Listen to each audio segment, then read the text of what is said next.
Qual é a história por detrás desse grande empresário? De onde ele veio? Como que ele cresceu? Foi sempre uma crescente tão grande? Como que foi a tua trajetória? Olha, dá pra gente aprender muito com a história de Jorge Paulo Lemann. E tenho certeza que você vai adorar algumas curiosidades sobre o que aconteceu ao longo da sua vida. Então, bora lá. Jorge Paulo Lemann nasceu no Rio de Janeiro no dia 26 de agosto de 1939. Apesar de hoje ser um dos homens mais ricos do Brasil, ele nunca teve dificuldades financeiras. Nasceu em uma família bem de vida e sempre teve boas condições. Seu pai, Paulo Lemann, veio da Suíça para o Brasil no século XX, deixando para trás um negócio de fabricação de queijos e laticínios que ele tinha da família. Inclusive, esse negócio existe até os dias de hoje. Quando chegou no Brasil, resolveu trabalhar com sapatos. Porém, pouco tempo depois, vendo que não estava indo como ele esperava, ele resolveu retornar às suas origens e tocar o negócio da família. Então, abriu uma fábrica de laticínios em Resende, ali ao lado do Rio de Janeiro. E a fábrica levou o nome de Lemann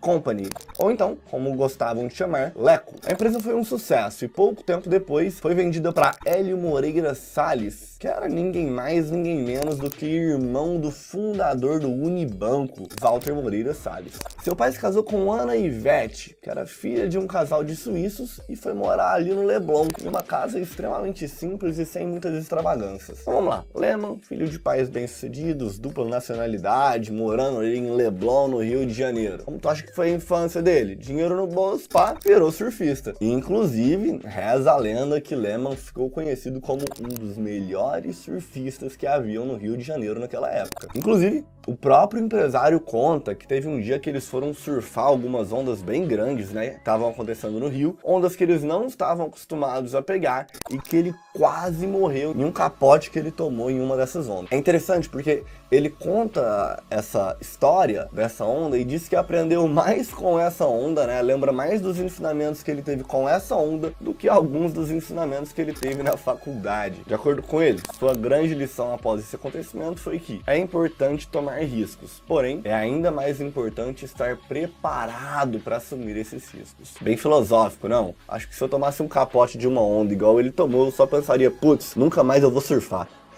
Apesar de ser um excelente surfista, foi ao tênis que ele mais se dedicou. Começou a praticar aos 7 anos no Country Club do Rio, um clube ali da alta sociedade carioca. Desde jovem, ele se mostrou muito competitivo e ganhou vários dos campeonatos que rolaram ali ao redor e, inclusive, foi campeão brasileiro juvenil quando tinha 17 anos de idade. Então, aqui você já pode ver, desde jovem, Lemann sempre foi muito dedicado, né? O melhor surfista, foi o melhor tenista e algo curioso. Mesmo hoje em dia, sendo dono de uma das maiores cervejarias do mundo, Jorge Paulo Lemann não bebe para cuidar da tua saúde, também não come carne vermelha, é um cara bem focado. Dizem que em sua juventude ele não gostava de balada, não comia comida gordurosa, não comia carne vermelha e não bebia. Mas, apesar das boas notícias aí da sua juventude que eu te contei até agora, teve algo que abalou muito Jorge Paulo Lemann, que foi a morte muito prematura de seu pai. No ano de 1957,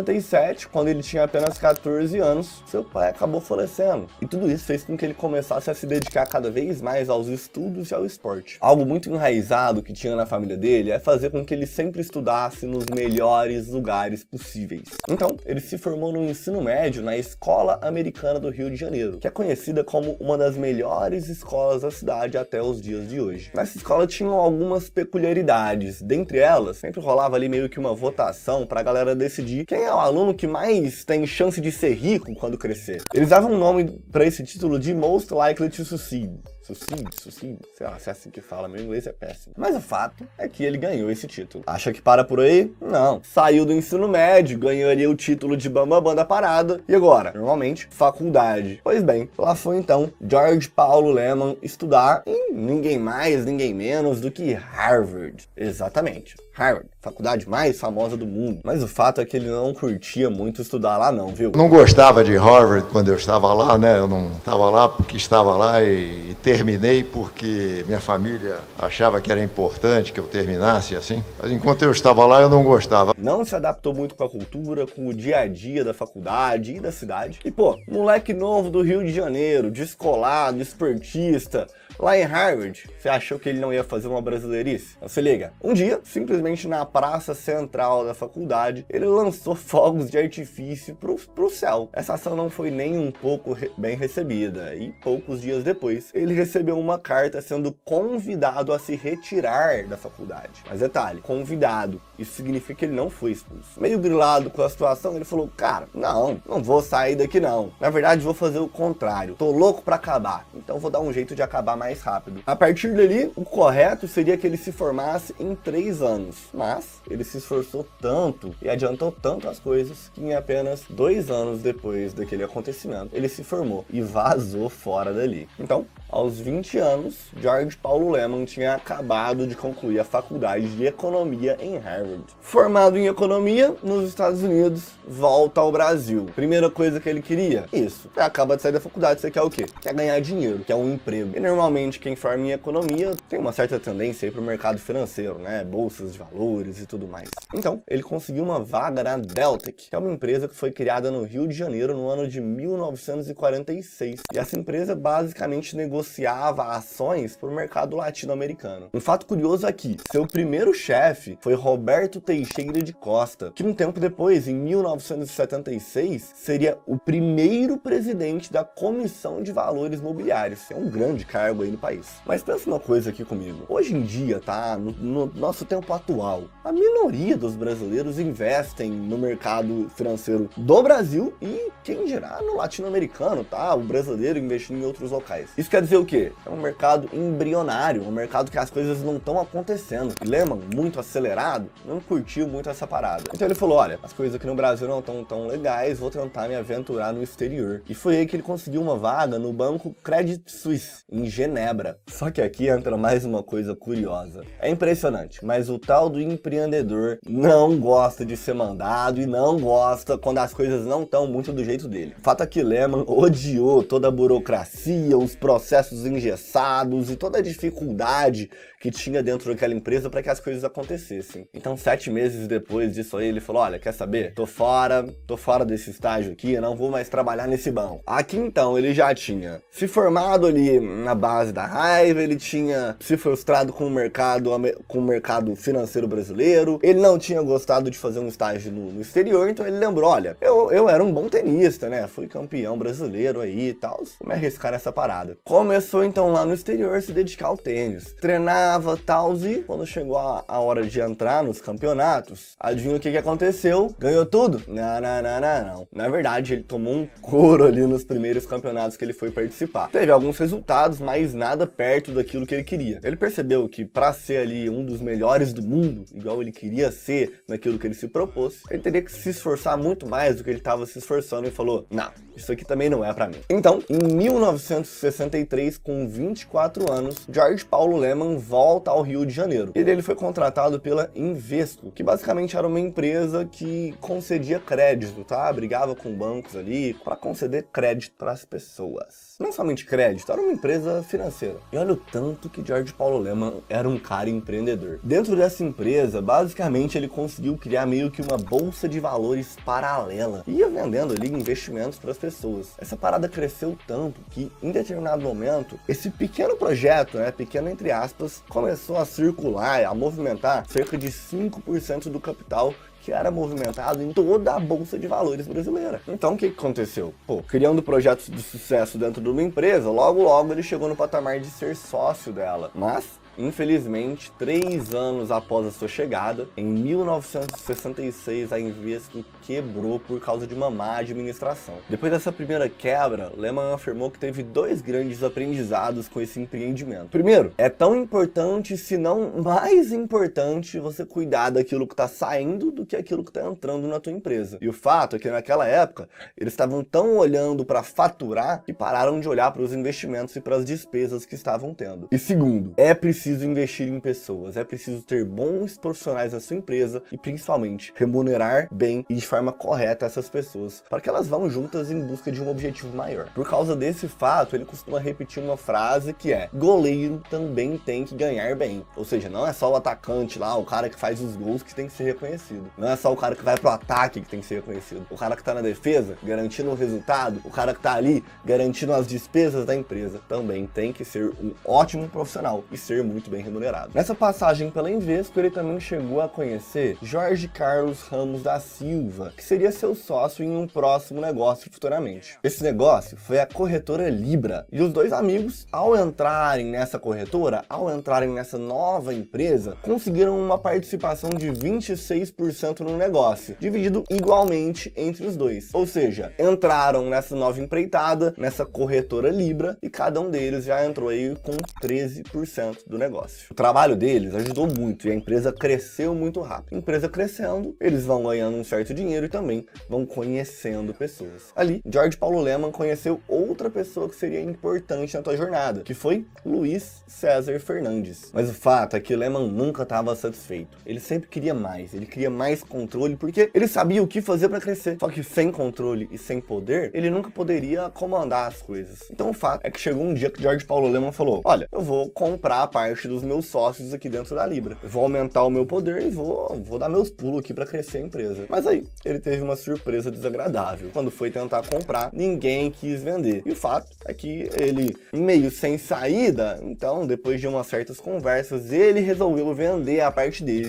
Em 1970, quando ele tinha 31 anos, hein? Ele vendeu sua participação aí por $200 mil. Então, pegou ali uma primeira bolada, digamos assim, com 31 anos e foi com esse dinheiro que a parada começou a acontecer. No ano seguinte, com esse dinheiro e com outras duas pessoas que foram Ramos da Silva e Luiz César, os três e mais alguns investidores compraram o título da corretora Garantia. Ou seja, adquiriram uma nova empresa e vão começar uma nova empreitada. Tudo começou muito bem, apesar de eles começarem em uma salinha pequena, somente eles ali e algumas secretárias trabalhando, tudo começou muito bem. Em 2 meses, a Bolsa de Valores tinha estourado. E a Garantia era o quê? Era uma corretora da Bolsa, né? Ela negociava ações. Então eles cresceram muito rápido. Mas esse crescimento da Bolsa foi muito baseado em especulação. Especulação sem fundamento dura? Não dura. Então, depois desses 2 meses de muito crescimento, a Bolsa começou a despencar durante 18 meses consecutivos. Para uma empresa que negocia ação na Bolsa e a Bolsa fica mais de 1 ano em baixa, isso é péssimo. Ali então ele parou e pensou o seguinte: vou aplicar aquilo que eu aprendi. Ou seja, preciso cuidar das despesas da empresa, preciso controlar esse fluxo de caixa e preciso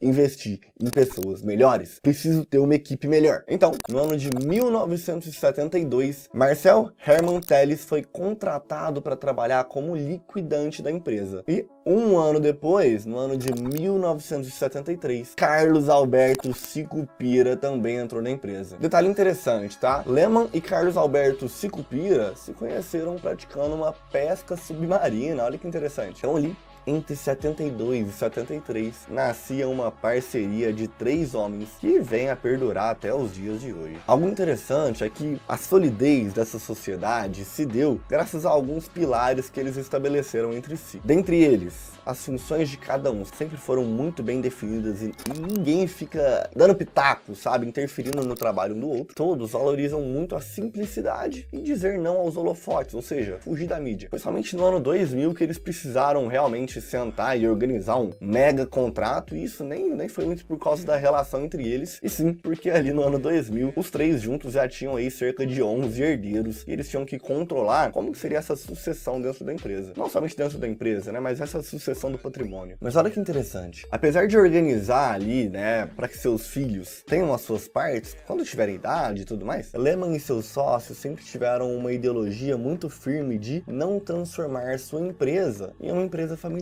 Afinal, todos sabemos o tanto que empresas familiares têm problemas. Então, nenhum desses familiares, cônjuges, genros, ninguém podia trabalhar na Garantia, que era a empresa que eles tinham na época. O fato é que desde aquela época, Lemann já queria trazer jovens talentosos e com jogo de cintura. Ou seja, não bastava ser somente alguém formado em alguma coisa, mimimi. Ele queria pessoas proativas, pessoas que realmente tinham ali um malemolejo, tá? Para lidar com negócios e pessoas também. O fato é que eles chegaram juntos num modelo cultural empresarial que foi muito bem sucedido e muito copiado. Naquela época as coisas eram muito engessadas, cada um na sua salinha, uma parada muito individualista dentro da empresa. E eles vieram com uma cultura de empresa toda integralizada, onde, por exemplo, as pessoas trabalhavam em um mesmo ambiente, e isso forçava com que, de uma forma ou de outra, um vigiasse o outro e todos trabalhassem bem. Ao mesmo tempo que isso acontecia. Putz, corretoras antigamente, quantas vezes você já não viu um filme onde tinha um cara anos atrás negociando ações de terno e tudo mais, todo engravatadinho? Na empresa deles não, era uma parada mais tranquila, mais relaxada e mais descontraída. O uniforme adotado era calça caqui e uma camisa com mangas arregaçadas. Outra coisa bem contra-intuitiva que eles fizeram foi que as empresas ali estavam muito em uma luta para remunerar bem a pessoa, né, dar um bom salário. Eles foram disruptivos, de forma que ofereciam um salário abaixo da média para as pessoas. Entretanto, davam excelentes bonificações com base no desempenho individual. Ou seja, criaram uma parada meritocrata dentro da empresa. E não somente uma cambada de gente sanguessuga que recebe um salário top. No ano de 1976, o banco JP Morgan tentou comprar uma parte da garantia. Mas Lehman dificultou a parada e não deixou nada disso acontecer. Na verdade, que vender que nada. Lehman queria crescer. Então, no ano de 1982, eles adquiriram ninguém mais, ninguém menos do que as lojas americanas. A realidade é que eles viram uma empresa que tinha um grande potencial, que estava sendo extremamente mal administrada e que tinha uma cambada de funcionários sanguessuga. Adquiriram então as lojas americanas, colocaram Beto Sicupira para administrar e quando chegaram lá, foram em busca de implementar a mesma cultura que tinha na garantia, na corretora garantia. Isso quer dizer o quê? Demitiram uma cambada de gente que não estava fazendo nada, diminuíram o salário de pessoas que estavam ganhando salário de forma desnecessária. E o interessante foi que tinham 35 grandes caras lá que mandavam na parada tudo, né? E quando o Beto Sicupira chegou lá com essas propostas inovadoras, principalmente de tirar as regalias desses caras, dos 35, 32 se opuseram e apenas 3 concordaram com aquilo. Então, tipo, vamos diminuir o que estamos ganhando hoje para melhorar a empresa e ganhar no longo prazo. O fato é que esses 32 caras foram demitidos, ficaram apenas 3 ali. E se for contar todos os funcionários que foram demitidos, foram cerca de 7 mil pessoas. Mas e aí, cadê a Ambev nessa história, né? Cadê a empresa mais famosa de hoje em dia? Eles tinham garantia, né, uma corretora, tinham aí as lojas americanas, e 7 anos depois de adquirir as lojas americanas, no ano de 1989, eles adquiriram a Brahma por 60 milhões de dólares. Aqui a gente já falou do Sicupira, falou do Lehman, mas tava faltando quem? Tava faltando o terceiro sócio. Então, Marcel Telles foi escolhido para administrar a Brahma, resolver os problemas que tinha ali na empresa e fazer com que ela crescesse. O fato é que ao chegar lá, tava tudo bagunçado de novo, e eles fizeram a mesma coisa que fizeram nas lojas americanas. Saiu demitindo geral que não precisava, diminuindo o salário, cortando as regalias dos caras que estavam no topo. Organizaram e 2 anos depois a empresa foi um sucesso, a ponto de ser considerada a melhor empresa do ano. Olha que legal. Então agora nós temos 3 empresas, né? A Brahma, a Garantia e as lojas americanas. Tudo crescendo, a ponto de no ano de 1994 a Garantia ter o seu melhor ano, tá? Lucrou aí $1 bilhão. Tudo dando muito certo. O que aconteceu? Normalmente todo mundo começou a relaxar. Então, eles começaram a adquirir certos carros, propriedades e ficar mais tranquilos, cara. A vida final tava dando tudo certo. Algo que eles não esperavam é que 4 anos depois ia rolar uma crise asiática muito grande que ia praticamente destroçar a corretora Garantia. E a empresa que tinha lucrado $1 bilhão um tempo atrás, que estava valendo muito, acabou precisando ser vendida. E foi vendida para o Credit Suisse por $675 milhões. Lição que fica: não descuidar da cultura da empresa e não perder foco, independentemente da situação que você esteja passando. Então agora eles estavam com as lojas americanas e com a Brahma, mas o mercado vai se desenvolvendo e concorrentes vão chegando. A concorrente que veio chegando para brigar com a Brahma foi a Antártica. Começou a ganhar muito poder de mercado e aí eles pensaram em uma estratégia de marketing legal para ganhar aí da Antártica. Criaram então o Camarote Brahma nos carnavais de Salvador e fizeram várias propagandas propagando: a Brahma é a número 1, 2001, a Brahma é a melhor, e os famosos indo nos camarotes, né, dos carnavais e vestindo lá a Brahma. Então, vários influencers vestindo a marca Brahma. Toda essa estratégia de marketing fez com que, pouco tempo depois, a Antártica fosse perdendo muito market cap e, no ano de 1999, a Brahma acabe comprando a Antártica. Mais uma vez, adquiriu uma nova empresa. Primeira coisa que eles fizeram, implementar a cultura de sempre, tirar as regalias de quem não precisava, de quem estava mamando, e demitir funcionário que não estava precisando. Dali pra frente, a Brahma entendeu, eles entenderam que essa fusão de empresas criava um boom muito grande. Então, em 2004, eles fizeram uma fusão com a belga Interbrew, que era dona da Stella Artois. Isso cresceu muito a empresa, fez com que eles chegassem a uma receita anual de 12 bilhões de dólares, atuação em 140 países e um domínio de 12% de todo o mercado cervejeiro mundial. Olha que top. Mas o fato é que a belga Interbrew era maior do que a Ambev na época, né? Então, os donos dessa outra empresa começaram a ter mais domínio sobre a marca do que os três: Sicupira, Jorge Paulo Lemann e Marcel Telles. Mas isso não durou muito, tá? Com o tempo eles foram lucrando e os três foram adotando a estratégia de ir adquirindo cada vez mais ações da empresa, até chegar em um determinado momento que eles voltaram a ser os acionistas majoritários e, consequentemente, quem mandam na porra toda. Pouco tempo depois, eles adquiriram os fabricantes da Budweiser, que era a Anheuser-Busch. Putz, difícil de falar isso aqui, hein? Mas adquiriram a Budweiser. Cara, dali pra frente foi só adquirir empresa. Putz, compra.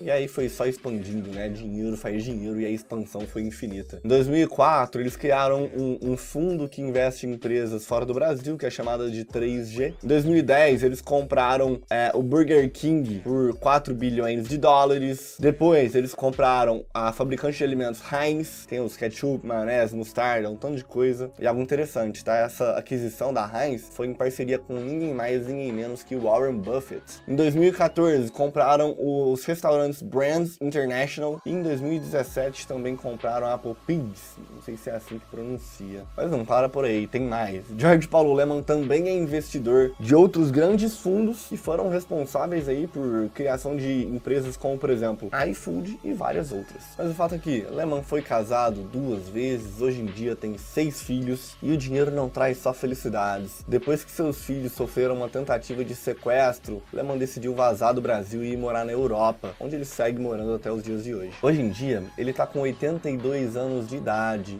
e desde 2012 ele se afastou um pouco dessa gestão empresarial tão intensa e tá se dedicando fortemente a projetos de filantropia, todos muito ligados à educação, buscar desenvolver e trazer mais educação de qualidade para os brasileiros. Segue fazendo negócios, tá? Desde sempre. Recentemente, Lemann investiu 4,8 bilhões de dólares em uma parceria com Roger Federer em uma empresa que fabrica tênis. E o fato é que esse grande empresário segue sua vida aí investindo, aprendendo muito, vivendo e, particularmente falando, até por conhecer um pouco da cultura da empresa, porque tem alguns amigos que prestam serviços de engenharia para eles, é uma empresa que inspira, tá? A cultura deles, a forma com que os funcionários vestem a camisa, como tudo acontece lá dentro, as bonificações, putz, tudo é muito... É uma empresa modelo, tá? Mas e aí, o que você achou da história desse cara? Comenta aqui embaixo, deixa eu saber a tua opinião. E pra finalizar com chave de ouro, tem outros 2 vídeos aparecendo pra você. E agora? Um eu tô te recomendando e o outro é o próprio YouTube. Vai assistir que com certeza são vídeos que podem te ajudar muito na tua jornada. Show? Tamo junto? É isso aí, um forte abraço e até o próximo vídeo.